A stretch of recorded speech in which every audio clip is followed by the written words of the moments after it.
Bonjour à tous, aujourd'hui on va continuer de parler de la stérilisation des lapins.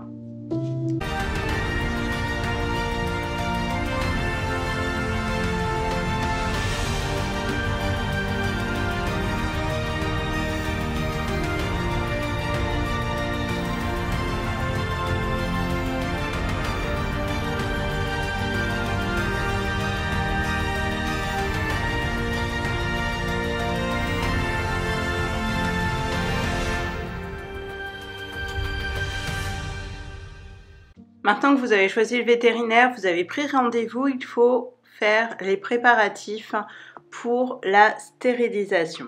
Pour ma part, j'ai commencé par le training de la cage de transport où j'ai habitué Polochon à aller dedans avec une petite friandise. Je la laissais y aller toute seule, je ne l'ai pas forcée à rentrer dedans. Le fait qu'il y ait une friandise et que ce soit un nouvel objet attire beaucoup l'attention de Polochon.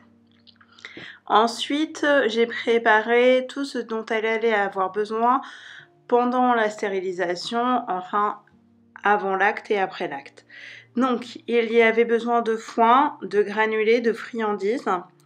Je lui ai acheté aussi sa verdure préférée pour être sûre qu'elle la mange au réveil. Et j'ai aussi porté 1 heure avant le départ un t-shirt qui était fichu pour qu'elle ait mon odeur au réveil. Autre préparatif, c'est de préparer mentalement votre lapin, lui expliquer pourquoi vous faites ça, quand. Il faut absolument le lui expliquer car il peut y avoir derrière des traumatismes comme a eu Polochon. Tout est maintenant prêt et nous sommes le jour J. Donc la première chose à faire, c'est d'amadouer le lapin jusqu'à sa cage de transport. L'emmener en essayant de ne pas le stresser, donc ne stressez pas vous-même. Rassurez son lapin. Si besoin, donnez-lui du rescue. Pour vous aussi, n'oubliez pas. Demandez au vétérinaire l'heure à laquelle vous allez récupérer votre lapin. Certains vous donneront des nouvelles au cours de la journée. Ne pas hésiter à demander s'ils vous en donneront. Et s'il y a un autre souci, comme par exemple au niveau des dents, profitez-en. Pendant qu'il est anesthésié, on peut regarder les dents de votre lapin et faire une intervention dessus.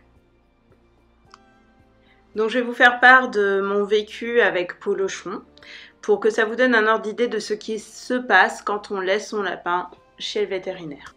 J'ai eu la chance d'avoir un vétérinaire qui m'a expliqué vraiment toutes les étapes, une par une, de ce qu'il allait faire et de ce qu'il avait fait avec Polochon. Donc en premier lieu, il y a eu la prise en charge du lapin. Donc il le réexamine pour vérifier quand même qu'il va bien et qu'il est apte à avoir la stérilisation ce jour-là. Ensuite, le lapin doit se relaxer avant l'anesthésie. La plupart du temps, c'est une anesthésie flash, mais pour Polochon, ça a duré 3 heures. Il faut en fait que le vétérinaire fasse super attention au niveau de l'apnée qui est régulier chez les lapins et c'est pour ça qu'il est mis sous respirateur. Donc ils attendent que le lapin dorme bien. Et l'opération pour Polochon a duré 15 minutes, sachant qu'en plus, il a dû casser 2 dents du bas qui commençaient à faire des pointes. Du coup, elle a eu un rééquilibrage alimentaire suite à cette opération. On en reparlera prochainement.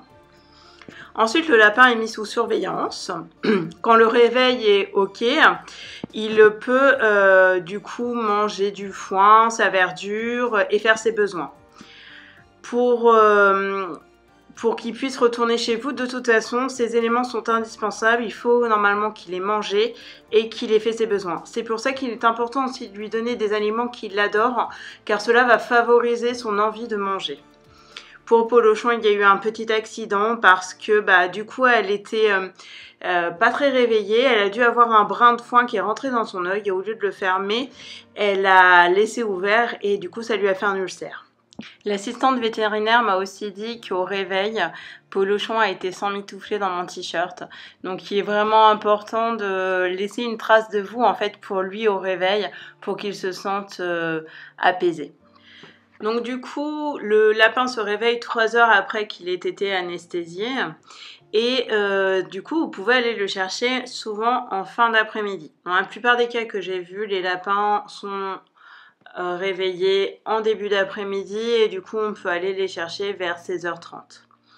Donc moi j'ai été chercher Polochon vers 16h30.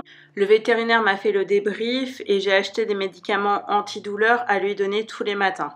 On est aussi convenu d'un rendez-vous post-opératoire, donc que lui prenait en charge gratuitement. Pas le lendemain comme il était fermé, mais le surlendemain. Ce rendez-vous est indispensable et il faut absolument y aller.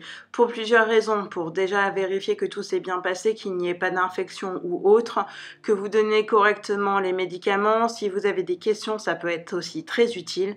Et là, dans le cas de Polochon, il y a eu un ulcère que j'ai remarqué et qui a été confirmé par le vétérinaire.